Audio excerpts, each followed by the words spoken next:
un chiffre valent souvent mieux qu'un long discours. Vous l'aurez compris, l'animation que vous venez de découvrir en guise de générique montre l'augmentation de la température de la planète depuis le milieu du 19e siècle, en gros depuis l'ère industrielle, plus 1,1 degré selon le GIEC, le groupe intergouvernemental sur l'évolution du climat. Il ne fait plus aucun doute pour la communauté scientifique que le réchauffement climatique est lié aux activités humaines.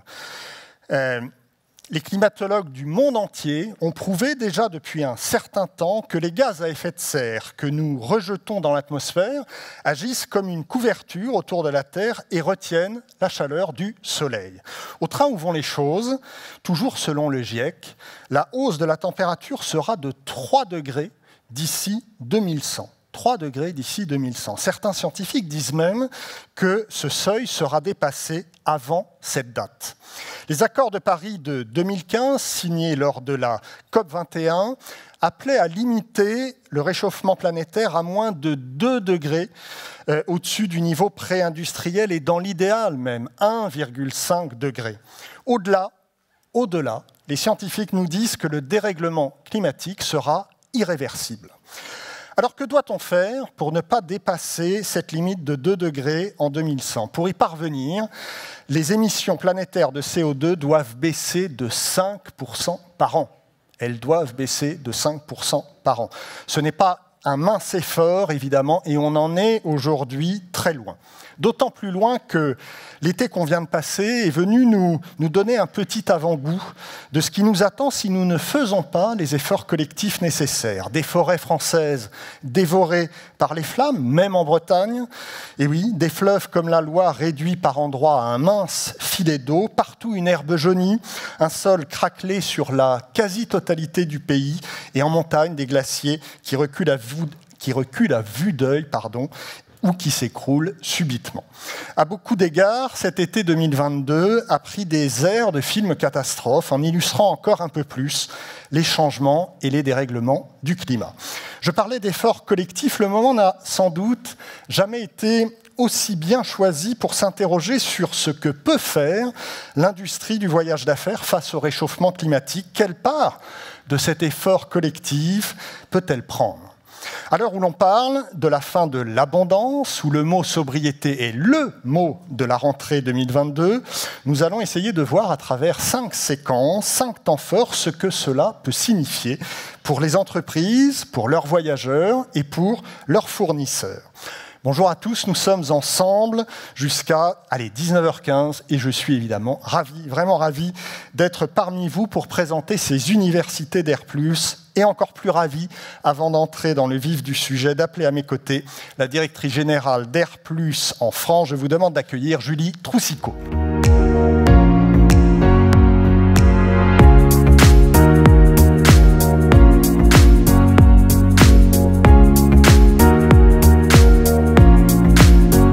D'abord, bonjour à toutes et à tous ceux que je n'ai pas encore vus. J'ai évidemment eu l'occasion de saluer pas mal d'entre vous. Je vais aller assez vite puisque Mathilde a déjà fait une introduction, une ouverture de cérémonie assez brillante tout à l'heure et vous a déjà remercié. Donc moi, je vais prendre juste quelques minutes pour vous parler du thème. Donc voyager ou préserver la planète, faut-il choisir ? C'est un thème qui d'abord me parle personnellement, me touche évidemment, mais au-delà évidemment de moi, c'est un thème qui touche tout le monde, particulièrement évidemment notre industrie et qui nous concerne tous. En choisissant ce sujet au mois de janvier, François-Xavier t'en a parlé, évidemment je ne savais pas que nous allions vivre un été avec autant de situations climatiques exceptionnelles et une actualité de rentrée autant focalisée sur les enjeux et les polémiques climatiques, surtout sur le transport aérien. Pour autant, cette question de savoir comment concilier préservation de la planète et voyage est une réalité, je pense, pour beaucoup d'entre nous depuis déjà un moment. Je suis sûre que vous êtes nombreux dans la salle à être passionnés de voyage, passionnés de découvertes, de rencontres, mais à la fois certainement sensibles aussi à la préservation de la planète. Alors, comment concilier les deux ? Et est-ce possible ? Je n'ai évidemment pas la réponse. Et je n'ai pas la prétention de vous dire que nous répondrons à cette question fondamentale aujourd'hui. En revanche, nous avons réuni des experts, avec évidemment François-Xavier, du sujet, qui vont nous aider à mieux comprendre les enjeux, partager leurs réflexions, leurs idées et leurs projets qui apportent déjà certaines réponses et certaines solutions. On le voyait tout à l'heure dans le pitch de la start-up, qui est des choses évidemment présentes et on n'est pas obligé d'attendre dans des années. Hop là. Donc, pardon. C'est donc avec conviction, passion et engagement que nous avons préparé cette conférence, en espérant évidemment que vous repartirez tous déjà avec des connaissances peut-être supplémentaires sur ce sujet aussi important, avec peut-être déjà des axes aussi de réflexion et sans doute encore plein de questions. Donc je vais évidemment redonner la parole à François-Xavier et je vous souhaite à tous une excellente conférence. Merci beaucoup.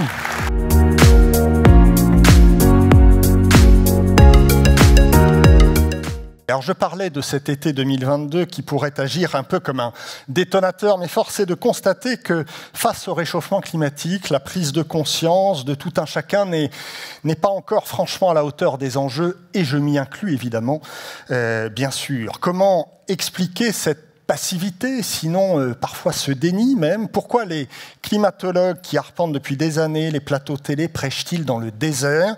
Pour tenter d'y voir plus clair, on a l'immense plaisir de recevoir un homme de médias, un créateur de journaux et de magazines, passion d'ailleurs qui lui a été transmise par son père, qui fut le célèbre fondateur de VSD dans les années 70. Lui est aujourd'hui à la tête d'un groupe de presse, GS Presse. Il est par exemple à l'origine de la création du magazine du Monde, qui s'appelait au début Le Monde 2, qui s'appelle maintenant Aime le Monde. Et il y a 10 ans, il a fondé Oui Demain, cet excellent magazine qui guette les initiatives qui réinventent un monde plus durable. Je vous demande d'accueillir François Siegel.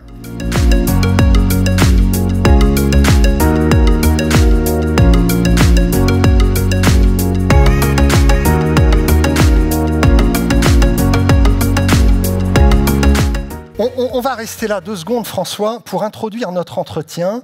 J'aimerais qu'on regarde ensemble quelques images. On va se retrouver juste après, puis on s'assiera là au milieu tranquillement. On regarde d'abord ces images ensemble.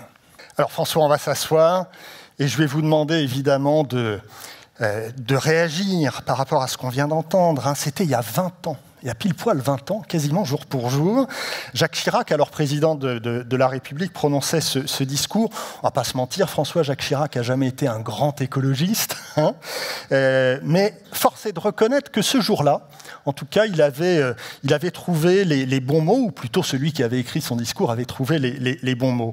François, 20 ans après, on ne peut pas dire que les choses aient beaucoup changé sur le front de la lutte contre le réchauffement climatique.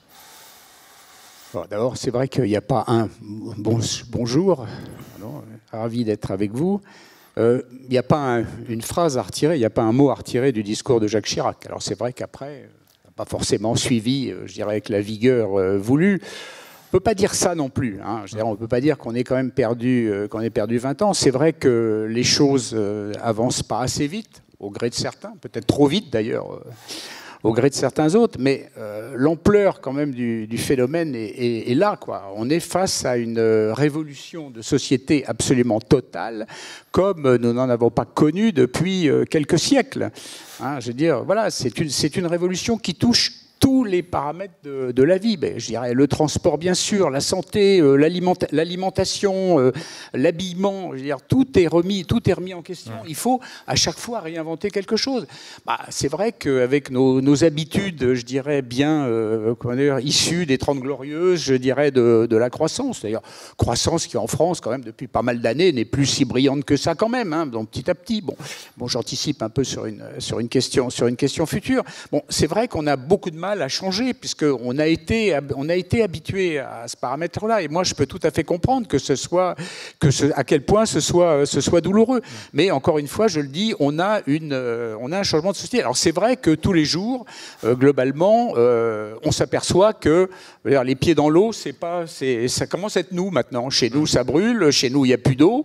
Voilà, tout semblait normal. Je dirais ouvrir le robinet de la salle de bain. Peut-être que dans les années qui viennent, dans les les mois qui viennent. Il y a des rationnements d'eau en France. On va devoir jouer la solidarité entre les régions. Bon, mais pour répondre à votre question, non, il y a quand même pas mal de choses qui sont passées dans le monde. Et surtout, si on ne regarde pas que le prisme français, qui n'est pas le pays le plus en avance. Ouais, ça, on va en reparler, justement. François, à propos de ce manque de prise de conscience, j'aimerais qu'on découvre 3 chiffres qui vont s'afficher à l'écran. Il s'agit des résultats d'une étude mondiale qui a été réalisée par l'OCDE avant l'été auprès de 40 000 personnes dans 22 pays. Les chiffres sont quand même assez terribles pour nous, Français. 37% des Français pensent que le changement climatique les affectera peu ou pas du tout. La moyenne des pays riches étant de 27%. Deuxième chiffre absolument terrible, 57%, seuls 57% des Français pensent que le réchauffement est lié à l'activité humaine. C'est le plus faible score dans les pays riches. C'est quasiment 1 Français sur 2 qui pense que le réchauffement climatique n'est pas dû à l'activité humaine. Et puis, troisième chiffre, 13% des Français sont climato-négationnistes. C'est la plus forte proportion d'ailleurs avec les États-Unis et l'Australie. Alors, François, qu'est-ce que ces chiffres-là, selon vous, qu'est-ce qu'ils disent de l'état d'esprit des Français, un peu de leur psychologie face au changement climatique ? Vous ne connaissez pas cette étude affligeante, effectivement. Qu'est-ce qu'on peut dire de tout ça ? Je peux citer Boris Cyrulnik, qui dit que pour qu'il y ait résilience, il faut qu'il y ait chaos. Ça veut dire que nous ne sommes peut-être pas suffisamment encore dans le chaos, de façon à ce que la prise de conscience puisse effectivement s'opérer. Après, si je prends mon petit exemple, quand j'ai commencé à faire des médias pour parler de Oui Demain, et vendre ma soupe, quoi, comme on dit, globalement, j'étais l'écolo de service, qui racontait n'importe quoi, alors que j'essayais d'être... on va dire, un journaliste ouvert voilà, sur les questions du monde. Et je me suis aperçu quand même que petit à petit, les médias évoluent. Même, je dirais, globalement, les médias, on va dire, les plus traditionnels, même les médias, je dirais, les plus, on va dire, liés à l'économie de marché, comme les Échos, par exemple, l'évolution des Échos est absolument phénoménale. Et troisièmement, par contre, la classe politique, elle évolue pas beaucoup. Et je dirais le teaching, le coaching politique, quand on entend effectivement les propos qu'on a entendus pendant la campagne présidentielle, on se dit qu'il y a encore du boulot à faire. Bon, il y a globalement l'ensemble de la droite, je dis droite et extrême droite qui est totalement dans le déni et totalement climato-sceptique. La gauche, ou en tout cas ce qu'il en reste, ce qu'on appelait avant la gauche de gouvernement, oui, effectivement, mais enfin, quand on prend le bilan de François Hollande, c'est pas non plus totalement génial là-dedans, je veux dire. Et puis, la NUP, effectivement, a un programme écologique, effectivement, assez... Et puis, il reste les écolos, mais eux qui, globalement, ne sont pas encore un parti de gouvernement, ou en tout cas pas assez fort pour être entendus. Donc, tout ça fait que l'opinion du Français, elle a du mal. Et puis, la France est quand même un pays compliqué, quoi. Je veux dire, la France, c'est un pays de débats, de contre-débats, où il y a des forces absolument... ça fait quand même 10 ans qu'on flingue les énergies renouvelables, je dirais avec une violence absolument incroyable, que ce soit alors, les moulins à vent. Moi, je me souviens, quand j'avais fait un dîner pour présenter Oui Demain, il y avait un industriel de l'époque bien connu qui m'avait dit « Mais mon pauvre monsieur, si vous croyez que c'est avec vos moulins à vent qu'on va faire tourner nos usines, on en est un peu là encore, on en est encore un peu là aujourd'hui. Et on ne veut pas regarder la réalité. Et la réalité, c'est quoi? C'est un retard de 10 ans. Et aujourd'hui, où en plus, je veux dire, de cette crise sans précédent, on est dans une crise géopolitique mondiale d'une violence absolument totale. Parce que qui sait demain matin comment va tourner la guerre en Ukraine? Je ne sais pas si vous avez vu le titre des Échos hier soir. Le titre des Échos hier soir, globalement, il nous prévoit quasiment la crise pour demain matin, la crise économique planétaire. Donc, vous dire, on est dans une situation quand même extrêmement complexe aujourd'hui. Et voilà, c'est vrai que les Français sont... Je veux dire, l'affaire de l'Ukraine, elle est quand même compliquée, puisque elle oblige, je dirais, aujourd'hui à prendre des réflexes qui font ressortir les centrales à charbon, ressortir, je dirais, du nucléaire. On peut parler du nucléaire aussi, si vous voulez. On n'aura pas trop de temps. On n'aura peut-être pas le temps. Ça devient vraiment compliqué. Et je comprends un peu que les Français soient perdus. Oui. Alors François, justement, depuis des années, les climatologues nous alertent quand même dans les médias. Chaque nouveau rapport du GIEC est un coup de semence supplémentaire et pourtant, ça n'imprime pas. Le déni semble toujours l'emporter sur la prise de conscience. Comment on peut expliquer ça? Parce que leur discours à ces climatologues, François, et on le comprend d'ailleurs, est toujours anxiogène et toujours assez catastrophiste. Est-ce que c'est la bonne façon, finalement, de susciter la prise de conscience? Il y a deux façons. Il ne faut pas quand même se masquer la réalité et puis la face, quoi. Je dirais l'état des rivières françaises cet été, l'état des forêts françaises, tout ça, faut quand même le voir, quoi. Il faut le voir pour voir. Donc, il ne faut surtout pas masquer la réalité. Mais derrière ça, globalement, il faut aussi dire qu'il y a quand même des secteurs qui évoluent quand même avec une vitesse, et pas que chez nous, quoi. Je veux dire, avec une vitesse quand même relativement importante. Et voilà, je pense que, en gros, c'est un peu mon point de vue là-dedans, c'est que l'État français est quand même un peu largué. Tout à fait, j'ai largué, prisonnier d'un certain nombre de lobbies, j'aime pas beaucoup le mot, mais enfin de forces contraires, on va dire, qui empêchent la décision. Et que, heureusement, quand on regarde ce qui se passe au niveau des régions, au niveau des territoires, au niveau des villes, là, quand même, il se passe des choses et on peut dire que, quand même, l'économie le monde de demain est en marche. Ouais. Vous êtes un homme de médias, François. Les journalistes sont de plus en plus nombreux à s'élever contre le traitement médiatique du réchauffement climatique, qui s'appuie notamment sur ce qui s'est passé cet été. Ils donnent, pour exemple, la façon un peu dont on illustre les reportages sur les fortes chaleurs avec des gens en maillot de bain qui profitent de la plage ou de la piscine. Selon eux, on ne peut plus associer ce qui se passe à des moments évidemment un peu délicieux. Ils reprochent par ailleurs aux médias généralistes de ne pas faire le lien systématique entre ces événements et le réchauffement climatique et de ne pas finalement donner à réfléchir. Est-ce que vous êtes d'accord avec ça? Est-ce que les médias ont aussi leur part de responsabilité? Les médias ont leur part de responsabilité quand ils ne font pas la part des choses.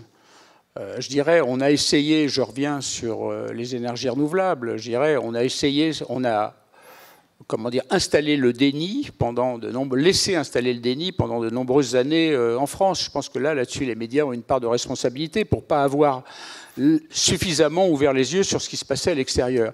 Maintenant, je dirais, dire aux gens que c'est scandaleux de se baigner à Cabourg quand ça brûle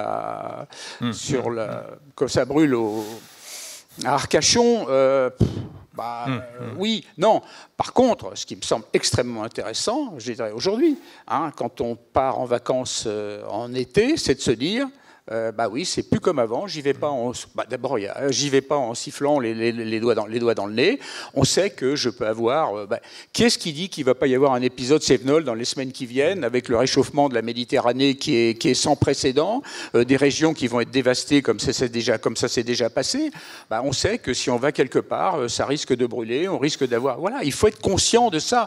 Mais est-ce qu'il faut pour autant, je dirais, ne pas se mettre la tête et dire c'est vrai que on vit aussi bien, nous, même si on est un peu loin du centre de bataille, on vit avec la guerre en Ukraine, et pourtant la guerre en Ukraine, c'est quand même relativement important pour nos vies et pour notre avenir. Oui, je ne suis pas forcément, ou je n'ai pas bien compris, le sens de cette remarque, mais bon, je ne sais pas forcément. Oui, ne pas aller trop loin, Pour qu'il y ait prise de conscience, François, certains disent qu'il faut former les Français un peu au réchauffement climatique. Je crois que la fresque du climat fait d'ailleurs ça assez bien. Jean-Marc Jancovici, cet ingénieur polytechnicien qui est devenu un peu l'une des grandes figures de la lutte contre le réchauffement climatique, a même proposé de former le nouveau gouvernement. C'est le problème de ce sujet du réchauffement. C'est vrai que ça demande des connaissances, c'est de la physique pure, ça peut devenir très complexe. L'acquisition de ces connaissances, selon vous, est-elle indispensable pour essayer de favoriser la prise de conscience? C'est sûr qu'en 10 ans de Oui Demain, j'ai ouvert les yeux sur le monde comme je ne les aurais pas ouverts avant. Hein, c'est-à-dire que je n'aurais pas été, on va dire, aveuglé par mes mécanismes de défense qui sont mon confort de vie, mon éducation, le monde auquel je tiens parce qu'il est confortable. Hein, parce qu'il est confortable. Alors c'est vrai qu'on a appris beaucoup de choses, comme aujourd'hui, je dirais, les enfants à l'école, c'est un vocabulaire, et plus les enfants ont de vocabulaire, et plus ils vont être ouverts sur le monde, bon, ils vont avoir de vocabulaire, ils vont être enfermés.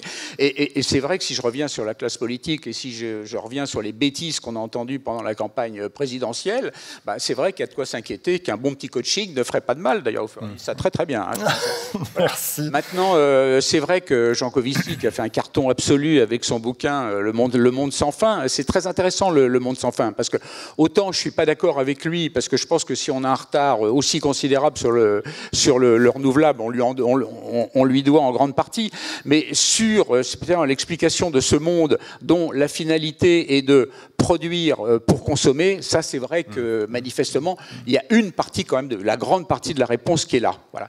Et pour revenir effectivement sur l'ensemble de ces questions et pourquoi est-ce que ça ne va pas plus vite. Eh ben ça va pas plus vite parce qu'on n'a pas appris aux gens suffisamment à leur donner je dirais les enjeux de ce changement absolument fondamental.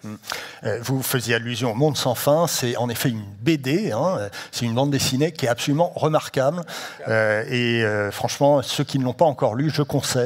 Ça vaut vraiment la peine. Une question peut-être plus personnelle, François. Face au réchauffement climatique, il y a, on va dire pour caricaturer, il y a les tenants de la décroissance d'un côté, et puis de l'autre, ceux qui pensent que la technologie, les innovations seront des solutions. Dans quel camp vous situez? Dans les deux. Ouais. Alors, si technologie est donner carte blanche intégrale, effectivement, à tout ce qu'on peut appeler la géo-ingénierie, c'est-à-dire globalement faire pleuvoir, faire neiger, voilà, modifier le climat, je pense qu'on a assez joué aux apprentis sorciers comme ça, c'est peut-être pas la peine d'y aller. Après, honnêtement, j'ai pas le recul. L'enfouissement du CO2, je dirais pourquoi pas, à condition que ça puisse être fait, je dirais dans des conditions suffisamment importantes pour que globalement ça ait un sens. Évidemment, tout ça, ça a des prix, ça a un coût, tout a un coût énergétique, effectivement, dans le monde. Donc je dirais, oui, si effectivement l'innovation, c'est foncer sur tout ce qu'il peut y avoir de nouveau dans notre société, tout ce qu'il peut y avoir de réjouissant dans notre société, c'est-à-dire toutes les nouvelles formes, je dirais, parce qu'il faut de l'énergie, hein, pour faire avancer notre monde, il faut de l'énergie, il en faut beaucoup. Bon, je dirais, oui, ça c'est, je dirais, de la création utile, que ce soit sur les renouvelables, que ce soit sur les énormes propriétés espoir de développement du solaire, oui, bien sûr qu'il faut dire oui, il faut le dire, il faut applaudir de main, plus toutes les autres formes, effectivement, de développement de nouvelles énergies. Ça c'est sûr. Maintenant, est-ce que c'est de la décroissance? Est-ce que c'est de la sobriété? Est-ce que c'est une nouvelle croissance? J'ai un peu peur, malheureusement, que ces mots soient déjà dépassés par la réalité. Parce que la réalité, c'est l'hiver qu'on nous promet. Hein, je veux dire, quand j'étais jeune, les gens âgés, on les appelait les PPH. Là, on est en train de nous dire, c'est la Première ministre, comment on va faire pour passer l'hiver. Je veux dire, on en est là. Donc aujourd'hui, à combien va être le prix du gaz? On le sait déjà. À combien va être le prix du kérosène, hein, si on parle d'aviation? Le kérosène, entre deux soit dit, en grande partie, il est fabriqué par M. Poutine, en grande partie. Donc on est tellement dépendant. Donc de toute façon, quoi qu'il arrive, la décroissance, on va tomber dedans. Hein. Pourquoi on va tomber dedans? Parce que si vous faites le point, je dirais le bilan énergétique, le compte n'y est pas. Hein. Nos centrales sont en panne. Alors on va les rafistoler à tout berzingue, hein, pour essayer qu'elles produisent un peu cet hiver. Les centrales nucléaires sont en panne. Les nouvelles, elles ne sont pas encore là. Hein. Et quand est-ce qu'elles vont être là? Je veux dire, le vrai débat pour moi, c'est quand, sous combien de temps, combien ça va coûter, combien ça va sortir le coût. Après, on discutera du nucléaire. Donc les centrales, elles ne sont pas encore là. Et le nucléaire, il n'est pas là non plus parce que, globalement, on ne l'a pas fait quand il fallait. Petit détail, quand même, l'Angleterre, on va dire, qui n'est pas quand même le pays le plus écolo du monde, qui est un pays quand même totalement libéral. D'ailleurs, on le voit aujourd'hui, il a 2500 éoliennes en mer qui fonctionnent. Nous, aujourd'hui, on en a une. Donc il y en a 5000 en Europe. Donc, je veux bien que les éoliennes, ça ne marche pas, mais chez les autres, ça fonctionne. Chez nous, ça ne fonctionne pas, quoi. Donc, il y a un moment, on va rattraper. Enfin, non, on ne va pas rattraper. On va accélérer. Donc, voilà. Je pense que, malheureusement, ce que nous appelons la sobriété dans ce numéro-là, qui s'appelle la décroissance, elle va arriver parce que, regardez, il y a Duralex qui ferme, il y a les aciéries qui ne peuvent plus payer maintenant le prix du gaz. Donc, on y est, là. Ouais, donc, les entreprises vont devoir s'adapter et ça va être dur. On va y arriver, contraint et forcé. François Ségel, j'ai une dernière question puisque je sais que vous devez prendre un train. Votre groupe de presse publie aussi un magazine sur le transport aérien. Bon, on ne sait pas forcément, qui s'appelle Infopilote. Vous êtes d'ailleurs vous-même pilote d'avion. Vous êtes passionné par le transport aérien. Le transport aérien, François, focalise aujourd'hui les critiques. Or, aujourd'hui, on le sait, les solutions techniques pour une décarbonation du transport aérien n'existent pas encore. On est en train d'explorer des pistes. Certains disent qu'il faut réduire assez drastiquement le trafic si on veut parvenir aux objectifs fixés par les accords de Paris et le GIEC. Dans le voyage d'affaires, certaines entreprises ont d'ailleurs fixé des objectifs de réduction du nombre de leurs déplacements professionnels. Quelle est, vous, en tant que passionné du transport aérien, votre position sur ce sujet-là ? Je pense que si on ne fait pas ce qu'il faut, on va le faire pour nous. Et ça va être plus violent que si on le faisait nous-mêmes. Hein, j'ai peur, effectivement, que dans quelques années, on va dire, un gouvernement plus autoritaire, d'autres diront encore plus autoritaire que celui qu'on a, nous définisse des quotas de carbone à l'année ou des quotas d'eau. Voilà.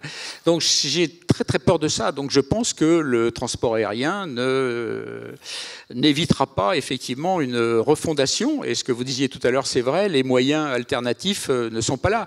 Je prenais un exemple. Dans le premier numéro de Oui Demain, Bertrand Piccard a fait en avion solaire Bruxelles-Paris, il a mis 17 heures avec une personne. Hein, le Concorde faisait New York-Paris en 3h30, il emmenait 100 personnes. Voilà, c'est un monde qui se termine, un autre qui arrive, mais voilà, le transport aérien ne fonctionnera pas éternellement aux énergies fossiles, ça c'est sûr. Et je dirais, pourquoi on ne va pas plus vite sur les énergies alternatives, c'est-à-dire ce qu'on appelle les SAF, là, les Safe Aviation Fuel. Pourquoi ? Parce que si le gouvernement ne donne pas un impulse fort, Monsieur Total, il va continuer, lui, à vendre du... Pourquoi est-ce qu'il s'emmerderait, globalement, à faire du SAF, alors qu'il gagne l'argent qu'il gagne avec le pétrole en ce moment ? Donc, il y a un moment, il va falloir aussi dire, faut que ça change. Je crois que Biden a attribué des carburants. Donc, ça, c'est la solution à court terme, hein, à moins d'avoir du carburant, avant d'avoir du carburant totalement synthétique, voilà, pour que le transport aérien... voilà. Mais c'est vrai que j'interviewais sur le transport en avion, quand on faisait les sujets pour la campagne présidentielle, j'ai interviewé Yannick Jadot et je lui ai parlé de l'avion.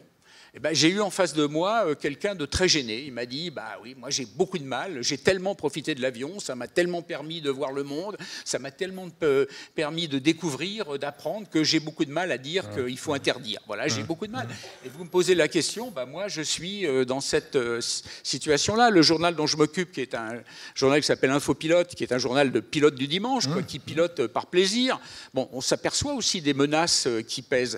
Alors c'est vrai que l'aviation électrique commence à arriver dans les clubs, mais ça va être long, hein, on en est tout au début, et c'est vrai que autant ça va aller très très vite pour la voiture électrique, quoi, ça va aller très très vite, avec les critiques qui ne manquent pas aussi de pleuvoir, mais quand même c'est une mutation. Et vous parlez de changement, dire qu'en 2030 il n'y aura plus de voitures, ou 35 il n'y aura plus de diesel en Europe, c'est quand même énorme, hein. Ça remet en cause toute une industrie qui est en train de jouer sa peau, qui quand même joué sa peau en ce moment, vis-à-vis des Chinois, hein, parce que je ne sais pas si vous observez, mais moi j'ai l'œil, les marques chinoises, on commence à les voir qui arrivent, et eux ils ont la technologie, ils ont les batteries, voilà. Donc tout ça bouge. Donc c'est vrai que j'aimerais que l'aviation... mais je ne sais plus qui me disait tout à l'heure dans la salle que déjà l'aéroport d'Amsterdam Schiphol vient de limiter ses vols. Voilà, c'est une réalité, quoi. Je veux dire, on est dans ce monde qui bouge, on est dans cette révolution et on ne peut pas être dans le déni. Non seulement l'aéroport de Schiphol, mais le gouvernement, a priori, des Pays-Bas a dans ses cartons quelque chose qui devrait arriver assez vite. Ils vont multiplier par 4 la taxe carbone pour les voyageurs. Elle coûtait, je crois, 8 € jusqu'à présent. Elle va coûter 4 fois plus d'ici quelques semaines. François Ségel, un grand merci. Merci beaucoup. Je sais que vous avez un avion à prendre. Merci d'être passé nous voir. Un train à prendre. Écoutez, merci beaucoup. Je regrette de ne pas rester avec vous. Eh ben, on sera ravis de vous accueillir à nouveau, en tout cas. Vous êtes le beaucoup. bienvenu. Merci à vous.